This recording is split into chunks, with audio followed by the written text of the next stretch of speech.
तो क्या उनकी मांगे हैं और क्या समस्याएं हैं, तो आइए त्रिपाठी जी से जानते हैं। पांडे जी, महेश पांडे जी से, हाँ। महेश चंद्र पांडे जी से जानते हैं कि क्या मांगे हैं और क्या समस्याएं हैं, क्यों आप विज्ञापन देना चाहते हैं ज्ञापन, तो उसके बारे में सर जानकारी दीजिए। आपका ये जो ज्ञापन है ये किस संबंध में है और क्या मांगे हैं आपकी? सबसे पहले कुशवाहा जी, मैं आपके चैनल के माध्यम से जो आपके दर्शक हैं उन तक अपनी बात पहुंचाना चाहता हूं। मैं महेश चंद्र पांडे जन जागरण समिति का संयोजक हूं और वर्ष 2018 में जो एक संसद द्वारा SC/ST एक्ट कानून लागू किया गया है और 2018 के बाद इस कानून का इतना दुरुपयोग बढ़ गया है कि जब भी चाहो किसी भले आदमी की इज्जत उछालने के लिए, उसका शोषण करने के लिए, उसे परेशान करने के लिए इस एक्ट के तहत फर्जी मुकदमे दर्ज कराए जा रहे हैं। हम जन जागरण समिति के लोग अगस्त 2018 के बाद से ही लगातार हर महीने की 19 तारीख को जिला मुख्यालय ककोर पर एकत्र होकर के महामहिम राष्ट्रपति महोदय को संबोधित 9 सूत्री ज्ञापन जिलाधिकारी महोदय को सौंपते आ रहे हैं। उसी क्रम में आज ये 49वां ज्ञापन है। इस ज्ञापन में हमने जो मांगे की हैं वो मांगे मुख्यतया इस प्रकार हैं।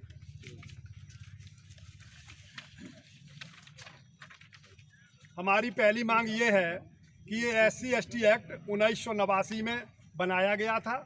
इसके 32 वर्ष पूर्ण हो गए हैं, लेकिन अभी तक इस कानून का ये अध्ययन नहीं कराया गया कि इस कानून का दुरुपयोग हो रहा है या सदुपयोग हो रहा है।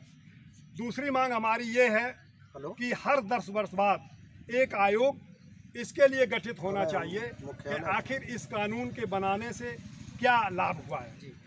तीसरा हमारा ये है मांग जो है कि प्रत्येक राज्य में एक पुलिस महानिदेशक विशेष जाति का पद सृजित किया गया है और इसमें IG और SP भी तैनात हैं। ये सब जो तैनात अधिकारी हैं ये अपने जिसके लिए इनको तैनात किया गया है उनके संरक्षण के लिए ये क्या कर रहे हैं, इसकी एक पुस्तिका प्रकाशित होनी चाहिए। चौथी मांग हमारी कुशवाहा जी ये है कि देश के सभी वर्ग की महिलाएं, वो किसी भी जाति धर्म की हों, वो सम्माननीय हैं।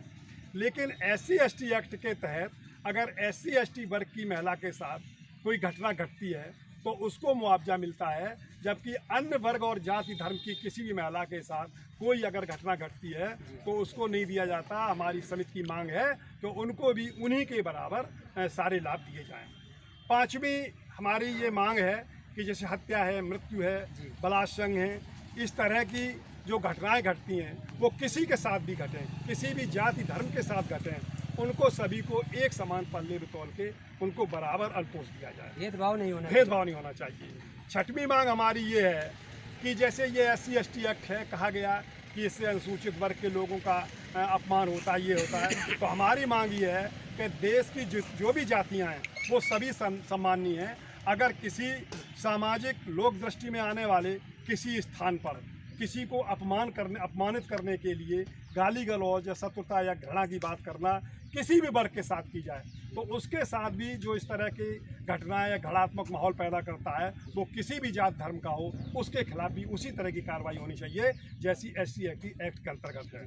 सातवीं मांग हमारी ये है कि ये जो एक्ट है, जो ये SC/ST एक्ट अधिनियम 26 जनवरी 2016 से लागू हुआ है पुनः संशोधित होकर के, तो इसके बाद 26 जनवरी 2016 के बाद अब तक जितने भी मुकदमे इसमें लिखाए गए हैं उनके सबके लिए एक विशेष जांच दल गठित हो और वह ये जांचे कि इसमें कितने मुकदमे झूठे लिखे गए हैं और जिन लोगों ने मुकदमे झूठे लिखे गए हैं उनके खिलाफ कार्रवाई होनी चाहिए। आठवीं मांग यह है कि SC/ST एक्ट मुकदमा लिखने के बाद 1/4 धनराशि मुकदमा लिखते ही समय पीड़ित को मिल जाती है और 1/2 धनराशि उसको मिल जाती जैसी चार्जशीट लगेगी, यानी 3/4 धन उसको मिल जाता है। उसके बाद अगर उसका आरोप सिद्ध नहीं होता है तो भी उस धनराशि के वापस होने की कोई व्यवस्था नहीं है। हमारी ये मांग है कि अगर उनका वो अपना आरोप सिद्ध न हो पाए तो जो उनको धनराशि दी गई है वो मय ब्याज के उनसे वसूल की जाए। नंबर 9 हमारी मांग ये है कि किसी भी संभ्रांत व्यक्ति के या किसी के प्रति उत्पीड़न करने के लिए SC/ST एक्ट के अंतर्गत अगर झूठा मुकदमा लिखा दिया गया है और उसको मानसिक पीड़ा पहुंचाई गई है तो मेरी सरकार से ये मांग है कि निर्दोष साबित होने पर उस व्यक्ति को भी मुआवजा धनराशि सरकारी खजाने से दी जाए, जिसका उत्पीड़न किया गया है। ये हमारी 9 मांगे हैं। इनको लेकर के हम हर महीने के 19 तारीख को जिला मुख्यालय पर आकर के धरना देते हैं। आज 49वां धरना हमारा है। जब तक हमारी ये मांगें पूरी नहीं हो जाएंगी, अनवरत तौर से हर महीने के 19 तारीख को हम यहाँ पे ज्ञापन देते रहेंगे। जैसा कि आपने बताया ये आपका 49वां ज्ञापन है, तो जो आपने 48 ज्ञापन दिए अभी तक उसमें कोई सुनवाई शासन प्रशासन की तरफ से आई हुई? कुशवाहा जी, इस देश का बड़ा दुर्भाग्य है कि यहाँ जिन लोगों को इस पर कार्रवाई करनी चाहिए, जिन्हें संज्ञान में लेना चाहिए, सारे अधिकारीगण इतने उदासीन हैं। इस ज्ञापन की तो बात छोड़िए, ज़्यादातर अधिकांश ज्ञापन कूड़े के ढेर में फेंक दिए जाते हैं। जब इस बारे में मैंने आपत्ति प्रकट की तो 5-6 महीने से हमारे ज्ञापन पहुंचाने की हमें सूचना दी जाती है, लेकिन कार्रवाई के नाम पर आज दिन तक कुछ नहीं हुआ। हमने एक बार आरटीआई के माध्यम से महामहिम राष्ट्रपति महोदय से ये जानकारी चाहिए थी कि मेरे द्वारा ये ज्ञापन भेजे जा रहे हैं, उस पर आपके द्वारा क्या कार्रवाई हो रही है। बड़े मज़े की बात है, मैं आपको कुशवाहा जी बताऊं, इस देश की सरकारी मशीनरी की स्थिति क्या है उसको आप जान लें कि वो राष्ट्रपति महोदय ने प्रमुख सचिव उत्तर प्रदेश के यहाँ भेजा, प्रमुख सचिव उत्तर प्रदेश ने उसे मंडलायुक्त के यहाँ भेजा, मंडलायुक्त ने उसे प्रार्थना पत्र को जिलाधिकारी महोदय के यहाँ भेजा और जिलाधिकारी महोदय ने उसे एसपी महोदय के यहाँ पहुँचाया। एसपी महोदय ने सीओ के माध्यम से होते होते जो कस्बे का सब इंस्पेक्टर है वहाँ जाकर के उस प्रार्थना पत्र में फर्जी तरीके से उस पर आख्या लगा के उसको प्रार्थना पत्र की दम तोड़ दी गई। ये यहाँ का तरीका है। जो जिस संदर्भ में जाना चाहिए था, जिसमें चर्चा होनी चाहिए था, जो हमारी मांगें थी उन पर बात उठानी चाहिए थी, और ये सब नहीं होकर के फर्जी तरीके से जैसे अन्य शिकायतों का निस्तारण होता है उसी तरीके से औलैया जिला प्रशासन ने इन सब का भी फर्जी निस्तारण किया है।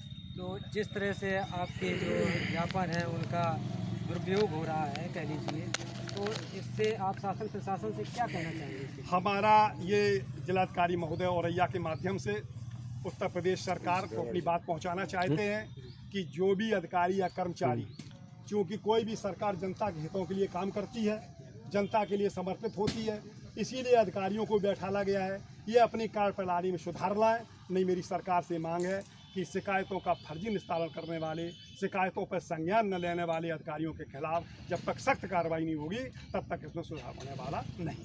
चलिए, बहुत बहुत धन्यवाद। आप देख रहे थे मिशन न्यूज़ डीसी के औरैया उत्तर प्रदेश से। इसी के साथ मैं अपने वीडियो को समाप्त करता हूँ। कैमरामैन ओम जी पांडे के साथ मैं दिनेश चंद, भिजियापुर कंचौसी, औरैया उत्तर प्रदेश। जय हिंद, जय भारत।